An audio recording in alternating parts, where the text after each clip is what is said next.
దాని మీద ఒక సమాధిని పెట్టి చెద్దర్లు కప్పే ప్రక్రియ చేస్తున్నారు. మరి ఆ 40 ఎకరాల భూమి రెవెన్యూ భూమా, ఫారెస్ట్ భూమా అని చెప్పే పరిస్థితులు ఎవరు లేరు. ఈరోజు గత 10-15 సంవత్సరాల నుండి అక్కడ అభివృద్ధి పేరు మీద రోడ్లు పోస్తున్నారు, బ్లాస్టింగ్లు చేస్తున్నారు, అక్కడ నిర్మాణాలు, పర్మనెంట్ నిర్మాణాలు జరుగుతున్నాయి.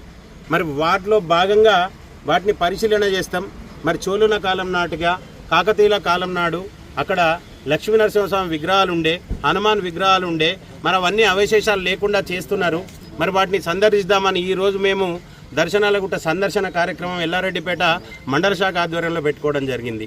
అందులో భాగంగా మండల పార్టీకి సంబంధించిన వ్యక్తులు ఏదైతే సింగారం గ్రామం చేరుకునే క్రమంలో పోలీసులు వాళ్ళని పోకుండా అడ్డుకొని 144 సెక్షన్ ఉన్నదని చెప్పి అరెస్ట్ చేసి తీసుకోవాలని రావడం జరిగింది. అందులో భాగంగా సింగారం మాజీ సర్పంచ్ ఏం పేరు అనే పేరు మల్లేశం అనే వ్యక్తి భారతీయ జనతా పార్టీ కార్యకర్తల నాయకులను అందరినీ నరికేస్తా అని చెప్పి చెప్తున్నారు. ఆ వీడియో కూడా మా దగ్గర ఉన్నది. మరి ఈ రకంగా